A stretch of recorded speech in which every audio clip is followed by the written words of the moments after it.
할렐루야. 8월 19일 월요일입니다. 열왕기 하말씀 25장 18절부터 끝절 30절까지 말씀을 읽고 은혜 나누도록 하겠습니다.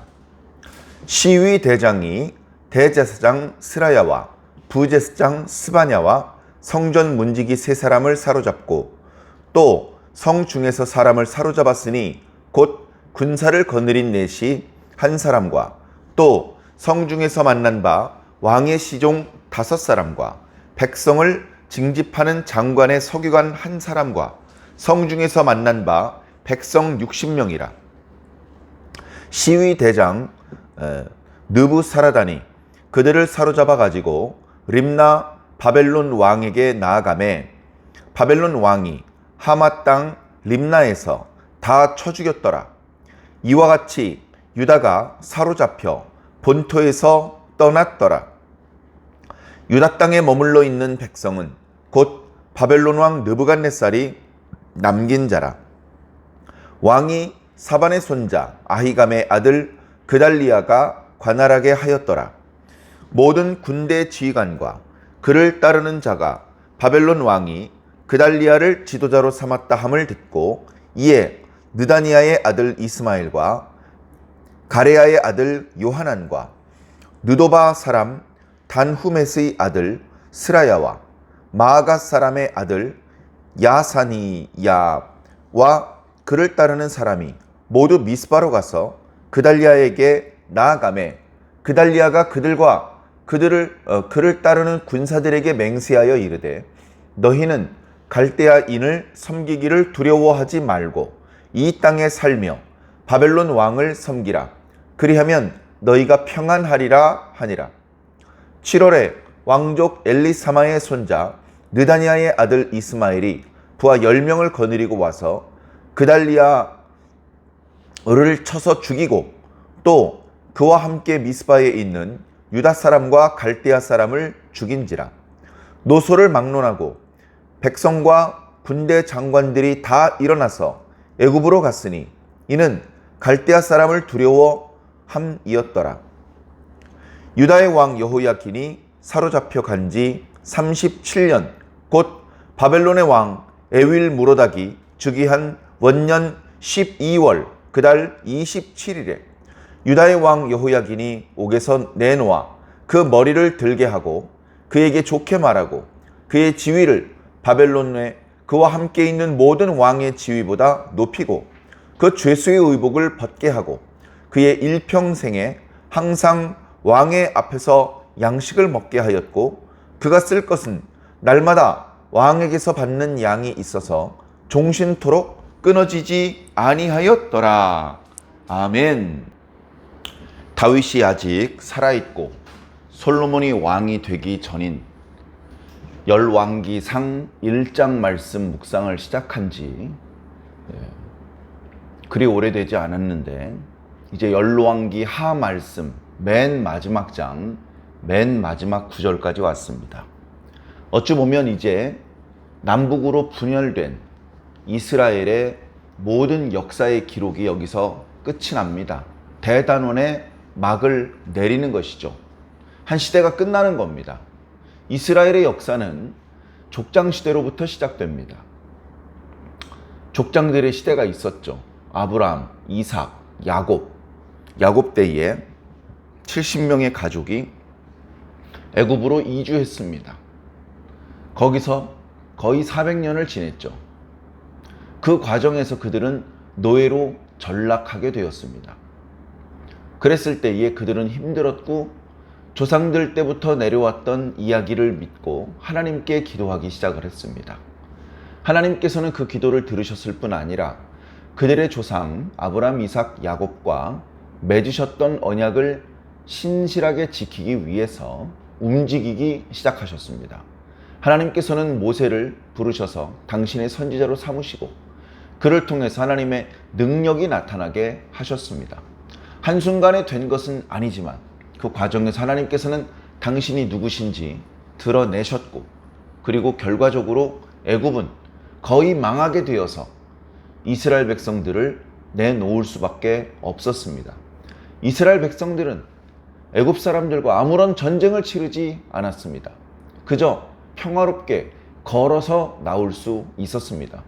놀라운 하나님의 능력과 권세였기 때문에 가능한 일이었습니다. 그들은 나와서 시내산에서 먼저 하나님과 언약을 체결했습니다. 물론 우여곡절이 있었습니다. 금송아지를 만드는 바람에 처음에 만들었던 언약서, 돌판을 깨트릴 수밖에 없는 매우 위태로운 상황도 있었던 것입니다. 백성들은 자신들의 잘못을 깨닫고 근신했고, 모세는 목숨을 걸고 하나님께 기도했습니다. 하나님의 뜻을 돌려 다시 하나님께 계명을 받아냈고, 이스라엘 백성들은 거기서 1년 동안 그 계명에 따라서 성막을 건축하며 안식일을 경험하고 애굽의 때를 벗긴 채 새롭게 하나님의 백성 이스라엘로 거듭나기 시작했습니다. 그렇게 해서 가나안을 짠 하고 차지했어야 되는데 그러지 못했죠. 가데스 바네아 반역 사건이 있었고 많은 사람이 죽었고, 그리고 그때 그 사건 때문에 이스라엘 백성들은 40년 동안 광야에서 방황해야 했으며, 그때 출애굽 1세대들은 모두 죽게 되었습니다. 그때를 이제 출애굽 시대라고 할 수 있겠죠. 모세가 죽은 이후에는 여호수아를 통한 가나안 정복 시대가 있었습니다. 여호수아가 죽고 나서 사무엘을 통해서 사울이 이스라엘의 왕으로 세움을 받을 때까지 400여 년 기간을 사사시대라고 일컫습니다. 사사시대가 지나가고 사울과 다윗과 솔로몬의 시대를 통일왕국의 시대라고 그렇게 이름을 붙입니다. 솔로몬이 죽자 남왕국과 북왕국은 갈라졌습니다. 그때부터는 분열왕국 시대라고 합니다. 그러니까 열왕기 말씀은 통일왕국 시대 뒷부분 솔로몬의 시대와 그리고 분열왕국 시대를 말씀해주고 있는 것입니다. 분열왕국 시대에 북이스라엘이 남유다보다 138년 정도 먼저 멸망을 했습니다. 어떤 사람은 136년이다, 어떤 사람은 150년이다, 여러 가지로 표현할 수 있는데 정확한 연대를 아는 것은 그렇게 심각한 중요한 의미는 아닌 것 같습니다. 북이스라엘이 먼저 멸망을 했다. 북이스라엘의 멸망과 관련해서 열왕기하 16장에 그 의미에 대해서 길게 설명해 주고 있습니다. 그런 것들을 남왕국 유다가 보면서 깨달았어야 되죠. 북이스라엘이 멸망한 이유는 운이 나빠서가 아니다. 아수르가 강해서가 아니라 아수르가 강한 이유 때문이라면 그때 유다도 멸망했어야 했다. 근데 그때 유다는 멸망하지 않고 이스라엘만 멸망하지 않았느냐. 그것은 그들이 하나님을 거절하고 하나님의 말씀을 듣지 않고 계명을 따르지 않고 이방 통속을 따르며 우상을 숭배했기 때문이라 명확하게 말씀해주고 있습니다. 문제는 뭐냐 하면 남왕국이 북왕국과 똑같은 짓을 했다라고 말하는 것입니다. 예레미야 선지자의 글을 읽어보면 남왕국 유다의 죄가 북이스라엘의 죄보다 더 심하다. 북이스라엘의 죄보다 더 심하다라고 그렇게 말씀해주고 있는 것입니다. 그래, 남왕국 유다에 히스기야 왕이 있었고 요시야 왕이 있었지만 그러나 그때뿐이었습니다. 히스기야의 아버지 아하스의 죄가 만만치 않았고 히스기야의 아들 므낫세의 죄 때문에 결정적으로 하나님께서는 이제 더 이상 다윗의 언약을 생각하면서 유다를 지켜주는 것을 기뻐하지 않으셨다. 요시야가 잘했지만 그러나 유다를 멸망시키려는 하나님의 뜻은 바뀌지 않았다. 요시야가 죽자 그 뒤에 4명의 왕은 모두 하나님께서 보시기에 악한 왕이었다. 에스겔 선지자가 환상 중에 보았던 예루살렘의 상황은 예루살렘 성전에서 하나님께 기도하는 것이 아니라 그 성전에서조차, 심지어 제사장들조차 여러 종류의 우상 숭배에 참여하는 모습을 보여주셨습니다. 유다는 돌이킬 수 없는 상황에 빠져 있었던 것이고, 그래서 유다는 멸망했습니다. 그 마지막은 매우 참혹했죠. 왕과 그의 아들들이 죽임을 당할 정도였습니다. 오늘 말씀에는 그 뒤에 있었던 일들에 대해서 뭐 빠짐없이 모든 일이 다 기록된 건 아니지만 중요한 사건 몇 가지를 기록해주고 있습니다. 유다는 이미 멸망했기 때문에 바벨론 왕은 림나라고 하는 베이스 캠프에 있었습니다. 거기가 생활하기 편했기 때문에 중요한 일, 큰 일은 다 끝났고 자질구레한 일들은 밑에 있는 신하들을 시키고 보고받으면 되니까 선선한 곳에서 맛있는 거 먹으면서 기다리고 있는 거죠. 오늘 말씀에 보니까 왕의 시위대장 중에 느부사라단이라는 사람이 명을 받고 예루살렘에 갑니다. 그래서 그가 한 일은 거기 남아있는 사람을 사로잡아 오는 것이었습니다. 그가 사로잡은 사람 중에서는 종교 지도자들이 있었습니다. 그리고 군사 지도자들이 있었습니다. 그리고 행정 강요들도 있었습니다. 그리고 그냥 백성들도 있었습니다. 닥치는 대로 눈에 띄는 대로 사로잡아 갑니다. 아, 또 바벨론으로 사로잡아 가려나 보다. 그랬는데 웬일인지 이번에는 바벨론 왕이 야, 데려갈 것 없다. 버스 떠났어. 다 죽여! 그래서 그 자리에서 다 죽였습니다. 이제 유다에는 쓸만한 사람이 없습니다. 그렇다고 그 땅이 한 명도 남지 않고 다 씨가 마른 것은 아닙니다.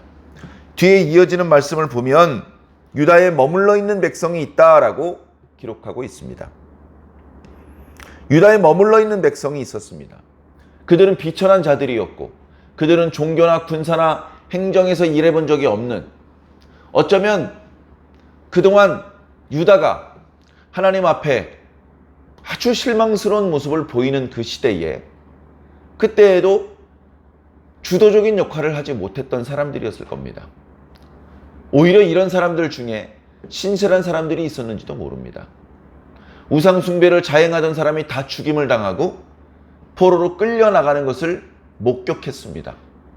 그들은 선지자도 제사장도 없는 시대에 살고 있었지만 그러나 그들은 오히려 신실하게 겸손하게 자신을 낮추면서 그렇게 살았을지도 모릅니다.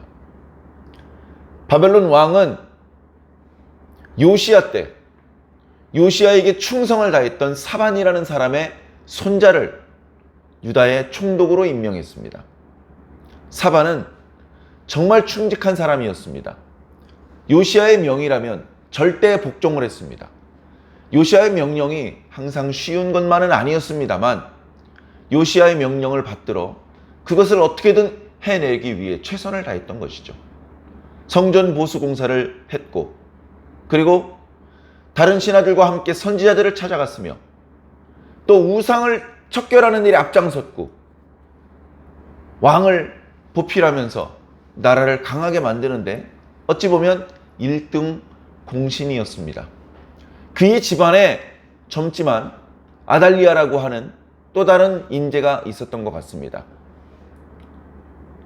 바벨론 왕이 그를 총독으로 임명했습니다.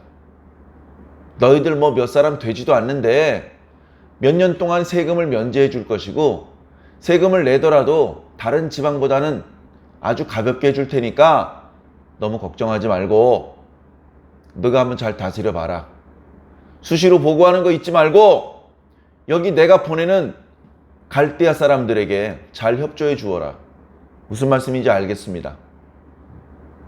그달리아는 바벨론 왕과 바벨론 사람들에게 협조적이었습니다.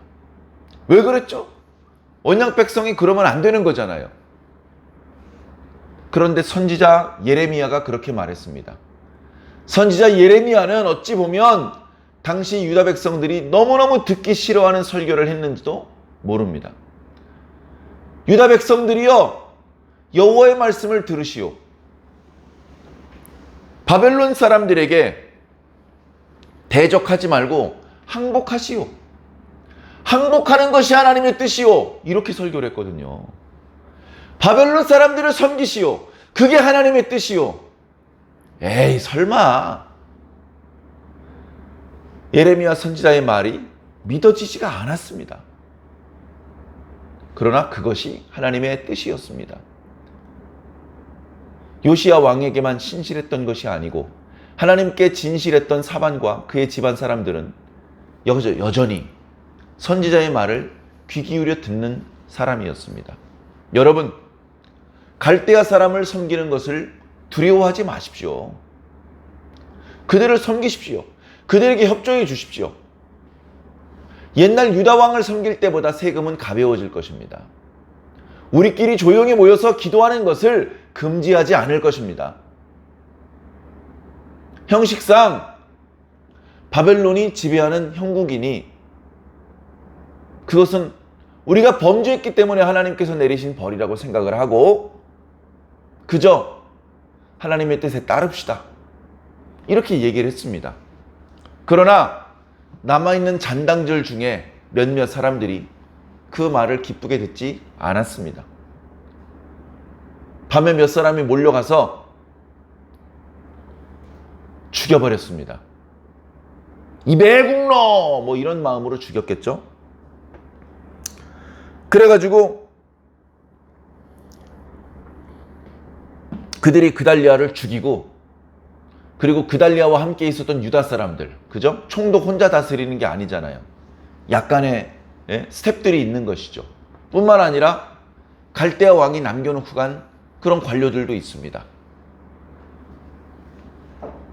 오늘 말씀에 보면 그달리아가 바벨론 사람을 따릅시다 라고 말하지 않고 갈대아 사람을 따릅시다 라고 말합니다. 그게 그 말인데, 그런데 그 말 속에는 우리의 먼 조상 아브라함이 갈대아 사람이었지 않나. 이 갈대아 사람들에게 복종하는 것은 그렇게 굴욕적인 게 아니다. 우리 먼 친척이다. 그런 의미가 어쩌면 있었던 것 같습니다만, 그러나 결국 천지분간을 못하는, 지난 시간에 말씀드렸던 것처럼 영적인 분별력, 영적인 진압력이 없었던 사람들이 그달리아를 죽였습니다.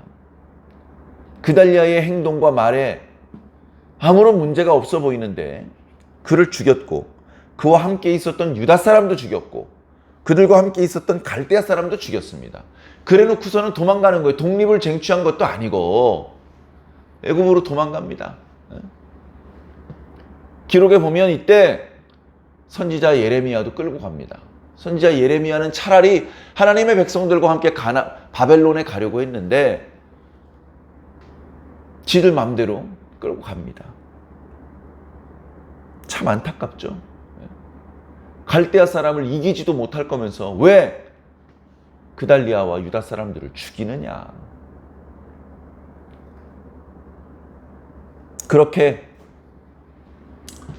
이스라엘과 유다 땅은 텅 빈 땅이 되었습니다. 물론 몇몇 사람이 남아 있었지만 그건 무의미한 그런 존재였을 뿐입니다. 특별히 21절 뒷부분에 유다가 사로잡혀 본토에서 떠났더라 라는 말씀은 정말로 의미심장한 말씀입니다. 그 말씀은 사실은 17장 23절에 이스라엘이 멸망했을 때도 똑같이 말씀했던 표현입니다. 거기에 보면 표현은 조금 달라요. 표현은 조금 다릅니다. 거기서는 이스라엘이 고향에서 사로잡혀 아수르로 갔다. 뭐 이제 그런 표현인데, 여기서는 유다가 사로잡혀 본토에서 떠나갔다. 근데 원문을 보면요, 유다라는 단어, 이스라엘이라는 단어 그 자리만 다르고 똑같은 표현을 쓰고 있는 겁니다. 이유는 뭐냐? 북이스라엘이 당한 사건과 유다가 당한 사건이 똑같은 사건이다. 멸망한 건 이스라엘이고 멸망한 건 유다였으며 멸망시킨 건 아수르였고 멸망시킨 건 바벨론이라는 그런 차이가 있을 뿐이지, 이스라엘이 하나님을 배반했던 똑같은 방법으로 유다가 하나님을 배반했다. 그래서 그들은 언약의 땅에 머물러 있을 수 없었고 언약의 땅 밖으로 쫓겨나갈 수밖에 없었다 라고 성경은 그들이 패망하며 그들이 다른 곳으로 사로잡혀 나간 의미를 설명해 주고 있는 것입니다. 자, 그럼에도 불구하고 맨 마지막 27절 이하의 말씀에 보면 사로잡혀간 지 37년 만에 여호야긴이 사면 복권되는 이야기가 나옵니다. 그가 옥에서 풀려나왔고 죄수의 옷을 벗겨서 귀인의 옷으로 갈아 입었습니다. 왕과 함께 식사를 할 수 있을 정도로 대접을 받았습니다. 왕 주변의 다른 왕들보다 권세 있는 왕으로 대접을 받았습니다. 그가 쓰는 것은 죽는 날까지 계속해서 공급이 되었다.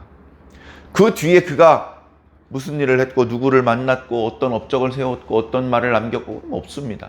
그러나 여호야긴이 계속해서 옥중에서 고생을 하다가 죽임을 당했다가 아니고 옥에서 벗어져 나와서 귀인으로 대접을 받다가 죽었다라는 기록이 덧붙여짐으로 해서 우리는 희망적인 미래를 마음속으로 꿈꾸게 됩니다.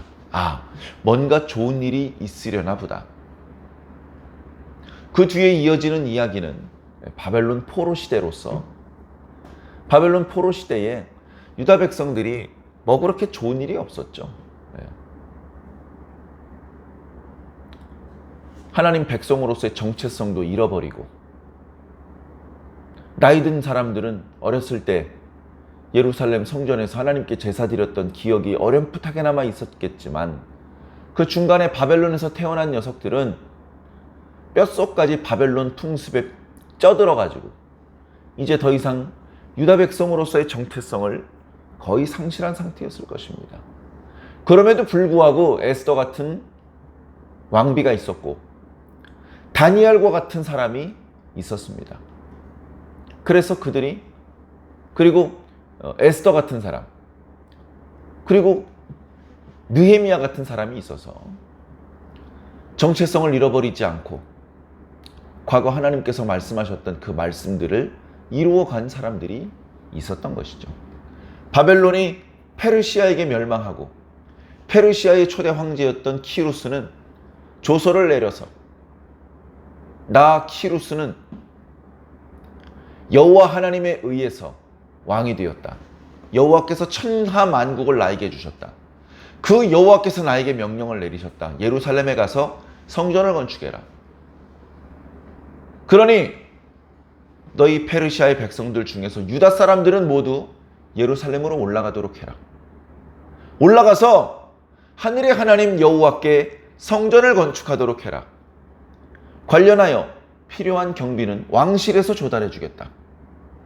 이렇게까지 말씀해 하도록 하셨다는 것입니다. 그래서 어려운 여건 속에 성전을 건축하고 성벽을 건축하고 예수 그리스도의 시대까지 유다 백성들이 자신들만의 정체성을 유지하며 살았던 이야기로 구약 성경이 끝나게 되는 것이죠. 하나님의 구속의 역사는 유다의 역사의 끝남과 함께 끝나지 않았고 계속해서 이어지고 있는 것입니다. 그리고 그 이야기는 오늘 저와 여러분들의 시대에도 아직도 계속되고 있습니다. 예수 그리스도께서 구약 성경의 모든 예언의 말씀의 성취로 오셨지만 그것으로 성경의 모든 말씀이 성취되고 끝난 것이 아니라 구약 성경의 예언의 말씀 중에서도 아직도 이루어지지 않은 일부 말씀들 그리고 신약 성경을 통해서 주셨던 말씀들 중에 아직도 남겨진 말씀들이 많이 있습니다. 그 말씀들의 성취를 향해서 하나님께서는 지금도 쉬지 않고 일하고 계십니다. 사랑하는 성도 여러분, 예수님께서 말씀하셨죠. 아버지께서 일하시니 나도 일한다. 예수님께서 일하시는데 우리가 놀고 있겠습니까? 영적으로 게으르고 영적으로 안일함에 빠지지 마시고 항상 깨어 근신함으로 하나님의 나라가 이루어지기를 사모하고 오늘 우리 각자에게 주어진 본분에 충실하시기를 예수님 이름으로 간절히 축원합니다. 아멘.